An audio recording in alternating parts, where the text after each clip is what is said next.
Hola, nosotros les vamos a presentar el tema la ciudadanía frente a la globalización, el reto de la noción de ciudadano. Y ahorita sí les va a explicar un tema mi compañera.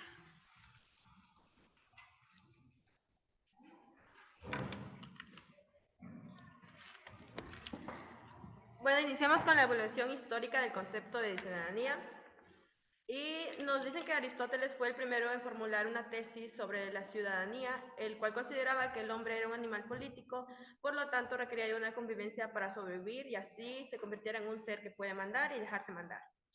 En este tiempo de la antigua Grecia, la ciudadanía era un estatus restringido y privilegiado al cual solo podían acceder una cierta población que tuviera un valor más grande en la sociedad. Y los que eran excluidos de la ciudadanía eran los esclavos, las mujeres y los extranjeros. Posteriormente, en la llegada del Imperio Romano, el concepto de la ciudadanía cambió radicalmente. La condición del ciudadano era un estatus que le permitía al individuo vivir bajo la protección del derecho romano.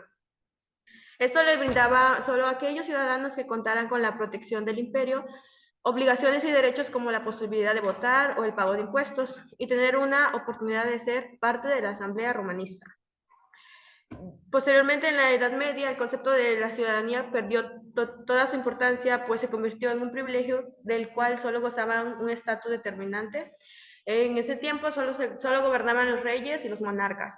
Por lo tanto, ellos solamente tenían derecho a la ciudadanía y los que estaban obligados a obedecer eran los vasallos, lo cual eran excluidos de este concepto. En el siglo XVIII la ciudadanía se presentó nuevamente, pero esta vez ligada con el concepto de la nación. Esta combinación dio origen a una nueva orden mediante el cual los ciudadanos pasaron a ser jurídicamente iguales y se convirtieron en el símbolo principal de pertenencia política a un Estado. En el siglo XIX, la noción de ciudadanía creó un sentimiento nacionalista. Esto provocó que los países quisieran nacionalizar a sus ciudadanos, estableciendo aspectos como la educación cívica, el servicio militar y la obligatoriedad de aprender el idioma oficial para así crear una ciudadanía basada en la pertenencia de una nación.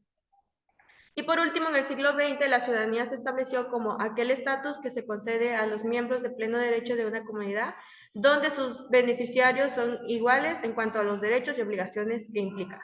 Y era compuesta por dos tipos de derechos, los derechos civiles y económicos sociales, los cuales estaban dirigidos a todos los seres humanos, y los derechos políticos, que solo eran dirigidos a aquellos ciudadanos que tuvieran una vinculación con la nación.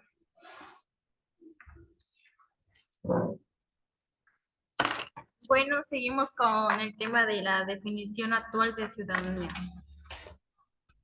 Tanto la teoría política como el derecho han definido a la ciudadanía como la relación de pertenencia de una persona o una comunidad política, de la cual dependen una serie de derechos y obligaciones para dicha comunidad. Es en virtud de la identificación existente entre ciudadanía y nacionalidad que el Estado otorga un acervo de derechos y deberes políticos a los miembros de su comunidad nacional, concediéndole así al ciudadano un estatus especial en materia de derechos y obligaciones que le corresponden por el hecho de ser miembro de una comunidad nacional determinada. Cabe mencionar que esta vinculación tan fuerte de la ciudadanía con la nacionalidad ha provocado que, con el paso de los años, estos conceptos se hayan convertido en dos hebras de un mismo hilo.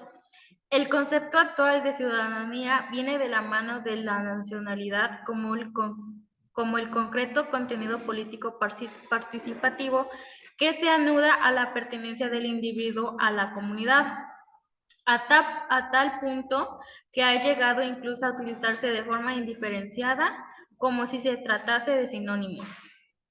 Esto ocurre especialmente porque la nacionalidad es, a día de hoy, el mecanismo utilizado para definir cuál es el pueblo de un Estado, sobre el cual se aplicarán las leyes. Permite a los Estados distinguir con claridad quiénes son los integrantes de la comunidad política y de quienes no lo son. Ahora viene el tema de la aparición de una segunda categoría de ciudadanos, que son los benices. Los metecos eran personas extranjeras que vivían de modo estable en la ciudad y que, a pesar de participar de la vida cotidiana al igual que los nacionales, no gozaban de los derechos de ciudadanía. De hecho, tenían que cumplir con todos los impuestos de la ciudad e incluso pagar otros especiales, pero no gozaban de mayores derechos. Por ejemplo, no podían poseer casas o tierras y sus hijos estaban impedidos de obtener la ciudadanía. Desde su llegada, los inmigrantes pasaban a formar parte de la sociedad de acogida, participaban en ella, convivían con los nacionales y contribuyen a su desarrollo, incluso pagando impuestos. Pero no solamente miembros de hecho de dicha sociedad, al no ser sujetos de pleno derecho de la comunidad, no gozan de los mismos derechos de aquellos que son ciudadanos. Asimismo, los inmigrantes no son ni extranjeros ni ciudadanos, pero tampoco son extranjeros, por lo que para ellos se ha creado una nueva categoría que son los deninces. Según su definición general de este término, son deninces aquellas personas que contribuyen de manera relevante y permanente a la dinámica social y económica de nuestras sociedades, pero no son ciudadanos.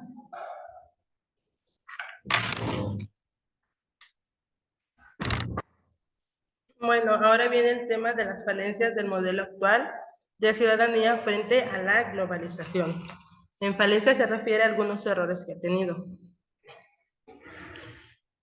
Los fenómenos de la globalización y la internacionalización del mundo están produciendo una erosión de los elementos constitutivos del Estado. Esto porque el modelo de ciudadanía ligado a factores de tipo étnico-culturales, resulta menos defendible cada vez.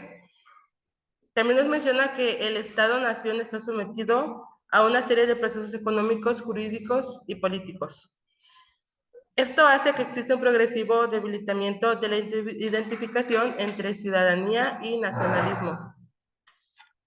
Como nos dice Ferro-Halley, si los derechos fundamentales se ascienden sobre un concepto de ciudadanía excluyente, en el que no participan grandes sectores de la población, entonces los derechos fundamentales se convierten inevitablemente en categorías de exclusión. Los valores democráticos actuales ponen en duda que la construcción del sujeto colectivo al que se le imputa la soberanía esté determinada únicamente por criterios de identidad étnico-racial. Por su carácter heterogéneo, la ciudadanía ya no representa a todos los que pertenecen a un Estado. Pero Halley también considera que es preciso reconocer que la ciudadanía ya no es como en los orígenes del Estado moderno, un factor de inclusión y de igualdad, pues por el contrario, ahora representa el último privilegio de estatus, el último factor de exclusión y discriminación. El estatus ciudadano provoca la imposición de una frontera de inclusión y exclusión del individuo. Los residentes extranjeros contribuyen a las arcas del Estado, aportan al desarrollo del país en el que residen y se ven afectados por las decisiones adoptadas por los poderes públicos. Deberían estar representados y tener la oportunidad de participar activamente. El mantener un modelo que es excluyente de ciudadanía provoca que millones de personas se vean marginadas e impedidas de ejercer plenamente todos los derechos, solamente por el haber nacido en un lugar diferente al lugar en el que residen. Asimismo, estamos ante una situación en la que los extranjeros son incluidos plenamente únicamente para beneficiar al Estado receptor, por lo que casi no los dejan valer sus derechos.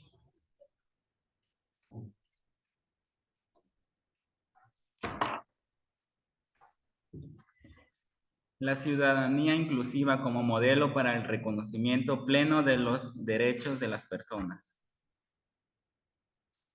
Nos menciona que los vínculos asociativos y la adhesión voluntaria a un Estado como sujeto pasivo, estos deberían ser suficientes para admitir a un nuevo socio en la comunidad política y otorgarle el pleno reconocimiento de los derechos. También es necesario revolucionar el concepto de ciudadanía. Esta sería la sustitución del requisito de la nacionalidad por el residente legal y permanente. Para alcanzar Esta desnacionalización implica al menos dos requisitos. El primero, que la ciudadanía deje de estar basada en la fidelidad exclusiva a un Estado nacional. Esto no es difícil de lograr, puesto que en realidad esto ya ocurre con la doble nacionalidad o con ciudadanías comunitarias como la europea. El segundo punto nos dice que se elimine toda referencia étnico-cultural para la adquisición y disfrute de los derechos fundamentales que emanan del estatus de ciudadano. Para este requisito es necesario modificar el enfoque actual y despojarlo de los contenidos particularistas, especialmente de aquellos que provienen de ius sanguis, los cuales representan el mayor mecanismo de exclusivo. Para lograr la igualdad real y material de los derechos, el fundamento de la ciudadanía debe ser la participación activa en la comunidad política.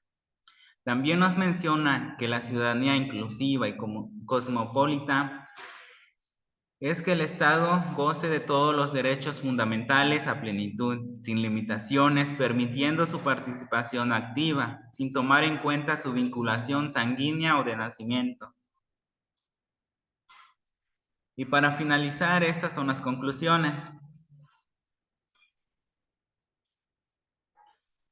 La ciudadanía ha enfrentado distintos cambios a lo largo de la historia, pero con la llegada del Estado-Nación, se ligó a la nacionalidad convirtiéndose en un concepto excluyente y discriminatorio.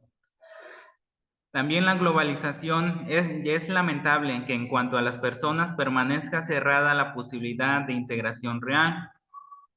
Y para que esto se logre, una ciudadanía inclusiva garantiza la igualdad, el pleno reconocimiento de los derechos fundamentales, la dignidad humana y el libre desarrollo de la personalidad.